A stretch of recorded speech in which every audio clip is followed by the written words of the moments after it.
First line நேயர்களுக்கு வணக்கம். இன்றைக்கி இஸ்ரேல் அப்டேட்டில் மிக முக்கியமான ஒரு விஷயம் பார்க்க போகிறேன். அப்படின்னா ஹமாஸுக்கு ஆயுதம் சப்ளை செய்யக்கூடிய ஒரு முக்கியமான நபர், ஹமாஸோடைய முதுகெலும்புன்னு சொல்லலாம், அவர் கொல்லப்பட்டதாக இஸ்ரேல் சொல்லியிருக்கு. இஸ்ரேலோடைய இஸ்ரேல் டிஃபென்ஸ் ஃபோர்ஸ் ஐடிஎஃப்னு சொல்லக்கூடிய ஐடிஎஃப் ஒரு வீடியோ வெளியிட்டிருக்கு. அந்த வீடியோ நான் உங்களுக்கு போடுறேன். அதாவது என்ன அப்படின்னு பார்த்தீங்கன்னா, அவர் சவுத் காசாவில், இப்போ நார்த் காசாவில் தாக்குதல் நடந்துகிட்ருக்கு. கான் யூனிஸ் அப்படின்றது நடுவில் இருக்கக்கூடிய பகுதி. சவுத் காசாவில் அவர் ஒரு சாலையில் நடந்து ஒரு காரில் ஏறுறாரு. காரில் ஏறும்போது அந்த காரை இஸ்ரேல் விமானப்படை ஃபாலோ பண்ணி வீடியோ எடுத்திருக்காங்க. அந்த வீடியோ தான் வெளியிட்டிருக்காங்க. ஆனால் அந்த காரு அவர் ஏறுறாரு, கார் அட்டாக் பண்ணி வெடித்து செதற மாதிரியான வீடியோவை ஐடிஎஃப் வெளியிடல. ஆனால் அந்த கார் போயிட்டுருக்கு, வர்றாங்க, பேசுகிறாங்க, கிராஸ் பண்ணி போய் அந்த காரில் அவர் ஏறுறாரு. அவர் பேர் ஹசன். அவர் காரில் ஏறுறாரு. இதை கண்டுபிடித்து இதை பண்ணது யாருன்னா FBI, அதாவது அமெரிக்க உளவு பிரிவை சேர்ந்த FBIயோட ஏஜென்ட் கொடுத்த தகவலின் பேரில் ரொம்ப நாளாக இவரை முடிச்சு கட்டணுன்னு இருக்காங்க. ஏன்னா இவர் தான் டீலிங், அதாவது வெளிநாட்டிலேருந்து வரக்கூடிய ஆயுதங்கள், இவர்களுக்கு தேவையான ஆயுதங்களை சப்ளை செய்யக்கூடியதில் ஒரு முக்கியமான நபர்.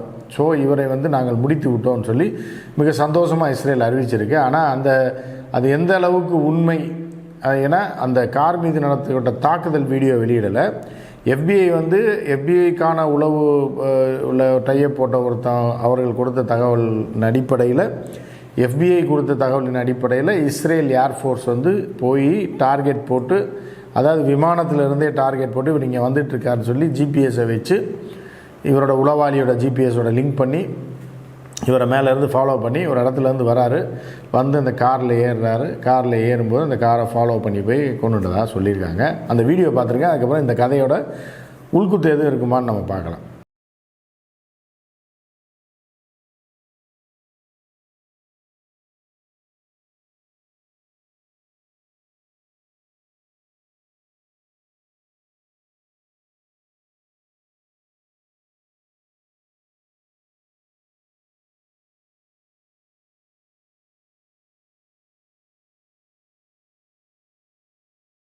இப்போ இந்த வீடியோ பார்த்தீங்கல்ல, இவர் பேர் ஹசன். இவர் ஆயுதம், ஹமாஸுக்கு ஆயுதம் சப்ளை பண்ணக்கூடியவர்னு சொல்லி IDF என்று சொல்லக்கூடிய இஸ்ரேல் டிஃபென்ஸ் ஃபோர்ஸ் சொல்லியிருக்கு.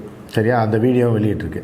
ஸோ இப்போ என்ன அப்படின்னு பார்த்தீங்கன்னா, ஆயுத சப்ளை அவர் மட்டும், அவர் என்னென்னா இந்த கொடுத்த பணியை செய்திருப்பாரே தவிர, ஹமாஸுக்கு ஆயுதம் வர்றது பூராமே என்னென்னா வேற ஒரு ரூபத்தில் நீங்கள் நார்த்து காசா, அதாவது நார்த் இஸ்ரேலிருந்து நீங்கள் ஒரு பக்கம் ஜோர்டான் இருக்குது, ஹிஸ்புல் ஒரு பக்கம் இப்போ பண்ணிகிட்ருக்காங்களே, ஹிஸ்புல் தரக்கூடிய ஆயுதங்கள் எதுவுமே தெற்கு காசாவுக்கு வர முடியாது, வடக்கு காசாவுக்கும் வர்றது கஷ்டம். ஏன்னா அங்கே இஸ்ரேலை தாண்டி தான் வரணும். இஸ்ரேலில் வடக்கு காசா எல்லையில் மிகப்பெரிய ஒரு பாதுகாப்பு அரண்களையும் வேலிகளையும் அவர்கள் அமைச்சிருக்காங்க. அதனால் ஆயுதங்கள் எல்லாம் அவ்வளோ சீக்கிரம் நார்த்து காசாக்களை கொண்டு வர முடியாது.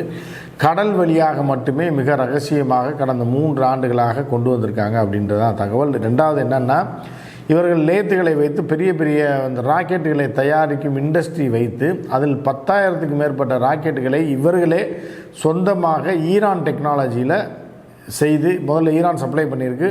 வெடிமருந்துகள் ஈரான்லேருந்து வரதா சொல்லப்படுது. அந்த வெடிமருந்துகளை வைத்து ஆயுதங்களை இவர்களே தயாரித்திருக்கிறார்கள். எனவே இந்த ஹசன் அப்படி கொல்லப்பட்டிருந்தாலும் இதனால் பெருசாக ஹமாஸுக்கு பெரிய பாதிப்பு வருமா அப்படின்னா இல்லைன்னு தான் பார்க்கலாம். ஆனால் இது ஒரு பெரிய வெற்றியாக அவர்கள் கொண்டாடி வருகிறார்கள். யார்? இஸ்ரேல் இராணுவம். அதுவும் அமெரிக்க பத்திரிகைகள்லாம் பெருசாக அது இல்லை, ஃபாக்ஸ் நியூஸ்லேருந்து அது பயங்கரமாக போட்டுட்ருக்கான். முக்கியமான ஆள், ஹமாஸில் உள்ள முக்கியமான ஆளை கொண்டுட்டாங்க, முக்கியமான ஆளை கொண்டுட்டாங்கன்னா அவர் ஏஜெண்ட்டாக, ஹமாஸ் தரப்பு என்ன அங்கே வரக்கூடிய தகவல் என்ன வருதுன்னா, அவர் ஒரு ஏஜெண்ட்டாக செயல்பட்டவர், அவ்வளோதான். போய் கடையில் காசு கொடுத்தா பொருளை எந்த கடைன்னு சொல்லி ஈஸியாக வாங்கிட்டு வந்துடுவார். அப்படிப்பட்ட நபர் தான் அவர். ஸோ அதனால் எந்த பாதிப்பு இல்லைன்ற மாதிரி பார்க்குறாங்க. இது ஒன்று. ரெண்டாவது, இந்த நம்ம டைட்டிலில் போட்டிருக்கோம் இல்லையா, தரைப்படையை வாபஸ் வாங்குறாங்க. தரைப்படை செம அடி வாங்கி முடிஞ்சு போச்சு. தரைப்படையை இஸ்ரேல் தரைப்படையே காணாமல் போச்சுன்னு சொல்லலாம். இப்போ எடுத்த சர்வே படி என்ன சொல்கிறாங்கன்னா, 4இல் 1 பகுதி, அதாவது இஸ்ரேலில் ஒரு 100 பேர் ஆர்மியில் இருக்காங்கன்னா 25 பேர் செத்து போயிட்டாங்கன்னு சொல்கிறாங்க. அதாவது வந்து ஒரு 10,000 பேர் ஆர்மியில் இருக்காங்கன்னா 2,500 பேர் இறந்துட்டாங்க அப்படின்ற மாதிரியான ஒரு தகவல் தான் அங்கேருந்து வருது.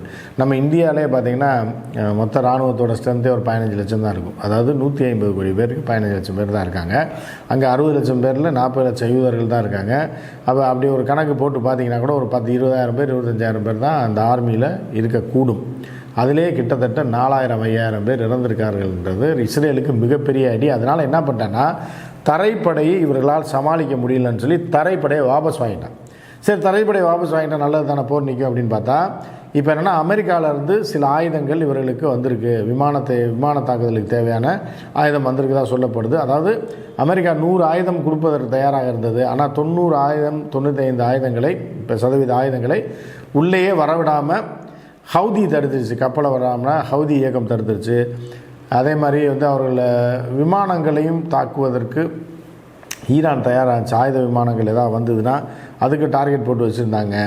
அமெரிக்காவும் ஹெல்ப் பண்ண முடியல. அமெரிக்காவில் உள்குத்து ஏற்கனவே நம்ம பார்த்தோம். அங்கே நம்ம அந்த நாட்டு மக்களை எதிர்ப்பு தெரிவிச்சுக்கிட்டு ஆயுதம் கொடுக்கக்கூடாதுன்றதுனால வரல. இப்போ ஏதோ இவர்களுக்கு ஆயுதம் வந்தது போல் தெரிகிறது. எனவே என்ன பண்ணுறாங்கன்னா, தரையில் போய் இவர்கள்ட்ட ஜெயிக்க முடியல அப்படின்னு சொல்லி விமான தாக்குதல் நடத்தி பழையபடி குண்டை போட்டு இன்னும் பலரை கொல்வதற்கு இவர்கள் இது பண்ணியிருக்காங்க. அதே மாதிரி ஹமாஸ் வந்து பேச்சுவார்த்தைக்கு அழைக்கவே இல்லை. ஹமாஸ் வந்து போரை நிறுத்துங்க, பேச்சுவார்த்தைக்கு வாங்கன்னு கூப்பிடவே இல்லை. ஆனால் இவர்களாக உன்னை கிளப்பி விட்டுருக்காங்க. அதாவது உலக சமூகம் வந்து போரை நிறுத்தணும், பேச்சுவார்த்தை நடத்துங்கன்னு சொன்னது உண்மை தான். நான் ஹமாஸ் கூப்பிடல, பாலஸ்தீனியர்கள் கூப்பிடல. ஆனால் உடனே வந்து இஸ்ரேல் என்ன சொல்லியிருக்கு அப்படின்னா, நாங்கள் போர் நிறுத்தம் செய்யவே மாட்டோம், ஹமாஸை முடிக்காமல் நாங்கள் விட மாட்டோம்னு சொல்லி மீண்டும் கொக்கரித்திருக்கிறது. இப்போ வந்து ஏன்னா இதில் வந்து தரைப்படையில் மிகப்பெரிய அடி வாங்கியிருக்கிறது.